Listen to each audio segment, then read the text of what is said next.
건강한 지식을 함께하는 세이버스입니다. 오늘 읽어드릴 책은 치유혁명, 저자 리사 랭킨이 쓰고 시공사에서 펴냈습니다. 부제는 질병에 관한 모든 치료법이 뒤집힌다. 이 책을 요약하면 마음과 질병 치료, 즉 마음의 힘에 대한 내용입니다. 지금부터 시작합니다. 저자는 환자를 치유하는 길은 한 가지밖에 없다고 생각했습니다. 의학적으로 효과가 입증된 의술을 행하거나 적절한 약을 복용하게 하는 것. 그러나 불치병 판정을 받은 암 환자나 에이즈 환자가 기적같이 치료되는 일들을 목격한 저자는 실제로 진료를 그만둡니다. 그리고 도무지 과학으로는 설명할 수 없는 완전한 치유의 근거를 찾기 위한 험난한 여정을 시작합니다. 연구와 자료조사 끝에 완성한 결과물이 이 책 치유혁명입니다. 저자 소개 리사 랭킨, 심신통합의학 의사, 사우스 플로리다 의대를 졸업하고 노스웨스턴 대학에서 산부인과 전문의 수련을 받았다. 저자는 최고의 의학 치료를 받고도 낫지 않는 환자가 있는 반면 불치병에서도 기적처럼 회복한 사람이 존재한다는 사실에 주목했다. 그리고 그 이유를 찾기 위한 여정을 시작한다. 뿌리 깊은 사명감을 바탕으로 의사로서 환자를 더욱 잘 돌볼 수 있는 방법을 연구하고 있다. 오늘은 이 책의 1장과 2장을 중심으로 읽어드리겠습니다. 1957년 브루노 클러퍼 박사는 필립 웨스트 박사와 라이트 씨의 사례 연구를 발표했다. 웨스트 박사는 림프암에 걸린 라이트 씨를 치료하고 있었다. 모든 치료가 실패하고 시간이 얼마 남지 않았다. 라이트 씨의 목과 흉부, 복부, 겨드랑이, 사타구니에는 오렌지만한 종양들이 빼곡히 들어찼다. 흉부에는 매일 뿌연 물이 2리터나 들어차 숨을 쉬기 위해서는 물을 빼야만 했다. 웨스트 박사는 라이트 씨가 일주일을 넘기지 못할 거라고 예상했다. 라이트 씨는 살고 싶다는 절박한 마음에 떠오르는 신약 크레비오젠에 희망을 걸었다. 그는 의사에게 신약을 처방해달라고 간청했지만 이 약은 3개월 시한부 선고를 받은 환자에게만 임상시험이 허용된 상태였다. 라이트 씨는 너무 위독한 환자라 자격이 안 됐다. 하지만 라이트 씨는 포기하지 않았다. 신약이 자신을 기적적으로 치료할 거라고 믿으며 계속 의사를 졸라댔다. 그의 간청을 뿌리치지 못한 웨스트 박사는 마지못해 그에게 크레비오젠을 투약했다. 하지만 금요일에 약을 투여하면서도 내심 라이트 씨가 주말을 넘기지 못할 거라고 생각했다. 그런데 놀랍게도 다음 주 월요일, 웨스트 박사는 자신의 환자가 침대에서 일어나 걸어다니는 모습을 보았다. 라이트 씨의 종양 덩어리는 불 위에 얹은 눈덩이처럼 녹아 없어졌고 남아있는 것들도 절반 크기로 줄어들었다. 크레비오젠을 맞은 지 열흘 후 라이트 씨는 암이 나아 퇴원했다. 라이트 씨는 흥에 겨워 크레비오젠을 기적의 신약이라고 추켜 세웠다. 그런데 2달 후 크레비오젠이 효과가 없다는 과학 보고서가 발표됐다. 보고서의 내용을 알게 된 라이트 씨는 깊은 절망에 빠졌고 암이 재발했다. 어찌됐든 환자를 구하고 싶었던 웨스트 박사는 속임수를 쓰기로 했다. 그는 신약의 초기 물량이 운송 중에 변질되어 효과가 떨어져서 그런 보고서가 발표된 것이라고 설명했다. 새로 확보한 고농도의 크레비오젠을 라이트 씨에게 투여할 거라고 말했다. 물론 이는 말도 안 되는 거짓말이었다. 웨스트 박사는 라이트 씨에게 증류수를 주사했다. 그리고 기적 같은 일이 벌어졌다. 종양이 사라졌고 흉부에 찼던 물도 없어졌다. 라이트 씨는 2달 동안 또다시 몸 상태가 아주 좋아졌다. 2달 후 미국 의학협회는 크레비오젠을 투약한 환자들을 대상으로 전국적으로 조사 연구한 결과 이 약이 전혀 가치가 없다고 발표했다. 라이트 씨는 치료에 대한 모든 믿음을 상실했다. 그는 암이 재발해 이틀 후에 사망했다. 긍정적인 믿음이 증상을 완화할 수 있다는 증거. 믿음으로써 증상이 실제로 완화될 수도 있다는 증거를 더 확보하기 위해 의학 자료를 뒤진 끝에 나는 다음과 같은 내용을 발견했다. 천식 환자의 절반 가까이가 가짜 흡입기를 사용하거나 가짜 침을 맞고 증상이 완화되었다. 두통 환자의 40%가 플라세보, 즉 가짜 약으로 나았다. 대장암 환자의 절반이 가짜 치료를 받고 몸이 좋아졌다. 궤양 통증이 있는 환자의 절반 이상이 플라세보로 통증이 사라졌다. 가짜 침을 맞고 거의 절반에 가까운 환자가 전신 발열이 없어졌다. 불임 환자 중 무려 40%가 가짜 임신 촉진제를 먹고 임신을 했다. 실제로 몰핀과 플라세보는 통증 치료에 거의 비슷한 효과를 보인다. 그리고 다수의 연구에서 항우울제를 먹고 기분이 좋아진 거의 모든 환자가 플라세보 효과 때문일 수 있다고 밝혔다. 증상 완화에 관해서라면 기적을 일으키는 것이 비단 알약과 주사만은 아니다. 나는 수집한 자료들에 감명을 받았다. 연구자들이 임상시험에서 플라세보 효과를 최대한 축소하려고 하지 않았다면 더욱 감명받았을 것이다. 하지만 대부분의 연구자가 이 같은 문제에 관심이 없었다. 그와 반대로 대부분 제약회사에서 고용한 의학 연구자들은 플라세보 효과를 줄이기 위해 갖은 노력을 했다. 환자들이 플라세보로도 회복된다면 약의 시장성이 떨어질 것이기 때문이다. 많은 경우 과도한 플라세보 반응을 보이는 사람을 걸러내기 위해 약에 대한 무작위, 이중맹검법 등 실제로 제거 단계를 거쳤다. 모든 실험 참가자에게 약효 없는 약을 복용하게 한 후 증상이 완화되는 반응을 보인 참가자들을 실험에서 제외시킨 것이다. 만일 새로운 약품을 연구하는 연구자의 대다수가 거대 제약회사와 한통속이 아니라면 임상시험의 플라세보 반응률은 훨씬 더 높아질지도 모른다. 아프다고 생각하면 아파진다. 누구든 간에 병의 마음을 집중하면 실제로 병이 생긴다는 것이 과학적으로 입증되었다. 병이 나는 과정을 너무 상세히 알면 실제로 몸에 해롭다. 몸이 고장나는 방법을 끝없이 생각하다 보면 몸에 증상이 나타날 가능성이 커진다. 과학자들은 이를 노세보 효과라고 부른다. 플라세보 효과가 긍정적인 믿음, 기대감, 희망, 따뜻한 보살핌의 힘을 보여준다면 노세보 효과는 부정적인 믿음의 힘을 증명한다.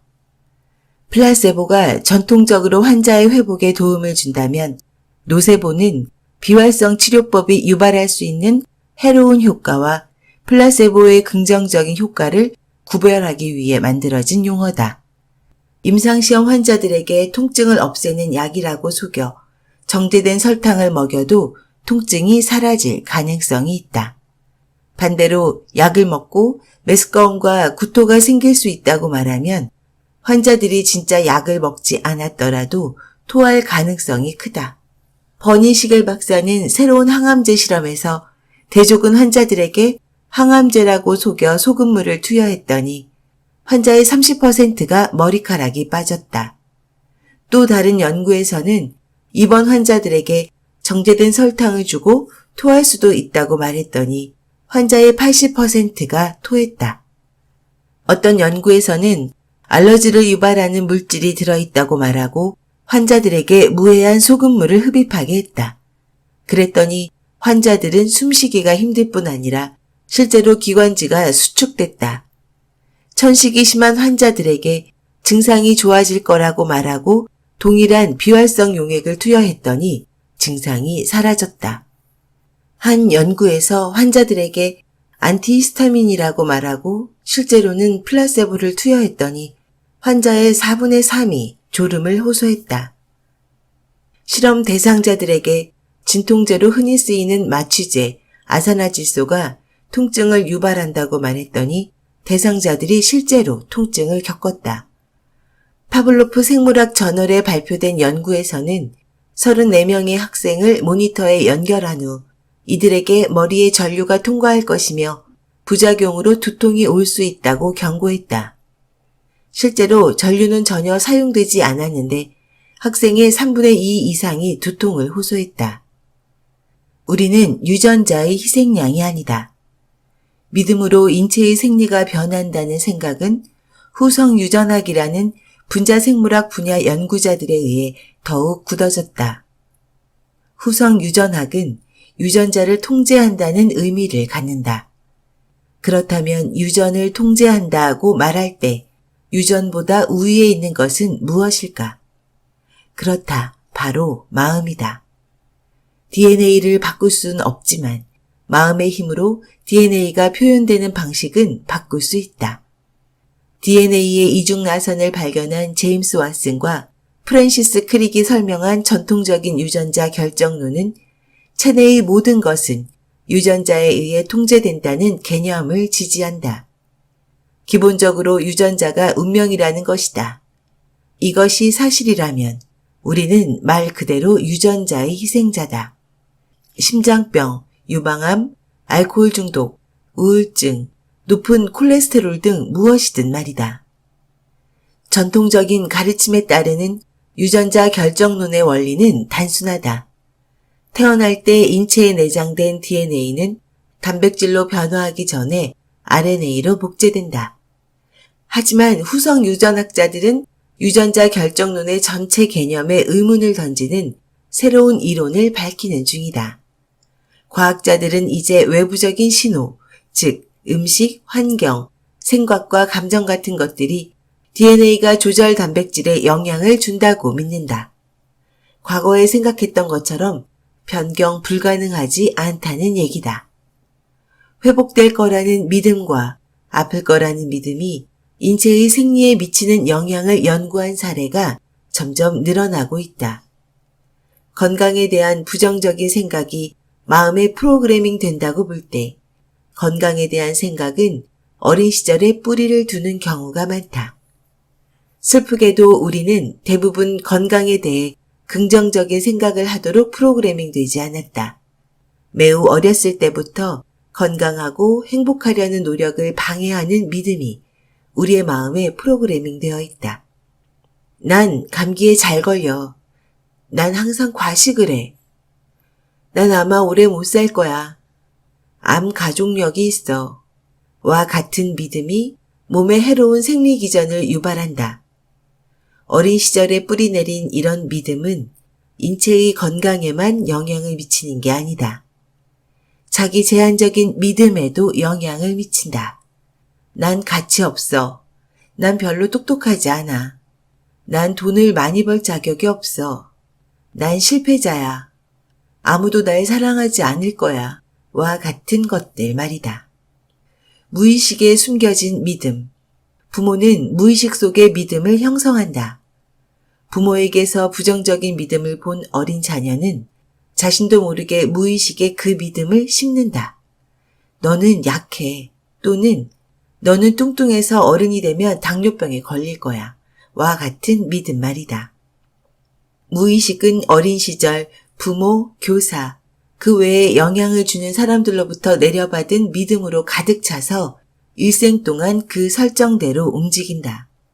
대체로 6살까지 이 같은 설정이 이루어지는데 무의식을 점검해서 재설정하려고 노력하는 사람은 거의 없다.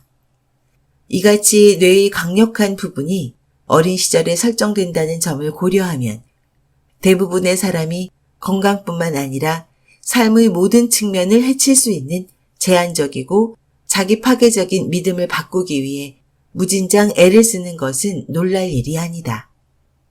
성인의 의식적인 자아가 긍정적이고 희망적인 생각으로 가득 차 있더라도 전체 시간의 95% 동안 무의식이 작동하는 것을 알아야 한다. 무의식의 영향은 결코 가볍게 생각하고 넘겨버릴 수 없다. 습관적이고 부정적인 믿음은 긍정적인 생각에 집중하지 않을 때 언제든 예외 없이 발동한다. 의식적으로 긍정적인 믿음을 되뇌지 않을 때는 언제든지 작동한다. 그때 이런 믿음은 일종의 노세보 효과를 작동시킨다. 무의식이 아플 거라고 믿으면 뇌가 이를 위협으로 인식해 스트레스 반응이 촉발된다. 그러면 몸은 또다시 건강이 나빠진다. 자기계발서를 읽고 워크숍에 참가하고 세외 계획을 하고 좀 더 나은 인생을 살겠다고 맹세한다. 하지만 1년이 지난 후 별반 달라질 게 없음을 깨닫게 된다. 믿음이 영구히 변하려면 의식이 아닌 무의식 수준에서 믿음을 변화시켜야 한다. 저자가 밝히는 자가치유의 6단계는 다음과 같다. 1단계, 스스로 치유할 수 있다고 믿어라. 2단계, 적절한 협력자를 찾아라. 3단계, 몸과 직관에 귀를 기울여라. 4단계, 질병의 근본 원인을 진단하라. 5단계, 자기 처방전을 써라. 6단계, 결과에 대한 집착을 내려놓아라. 지금까지 리사 랭킨의 치유혁명을 읽어드렸습니다. 어떠셨나요? 마음의 힘이 너무나 중요함을 우리는 잘 알고 있습니다. 어린 시절 만들어진 부정적 자아는 평생 자신을 괴롭히는 유령처럼 배회합니다. 이 유령을 퇴치하기 위해서는 의식적인 노력이 많이 필요합니다. 물론 쉽지 않을 겁니다. 하지만 긍정과 희망의 믿음은 하나의 태도이며 습관이기도 합니다. 긍정적인 믿음을 통해 치유하는 여러분이 되시길 빕니다. 지금까지 건강한 지식을 함께하는 세이버스였습니다. 여러분의 건강한 삶을 응원합니다.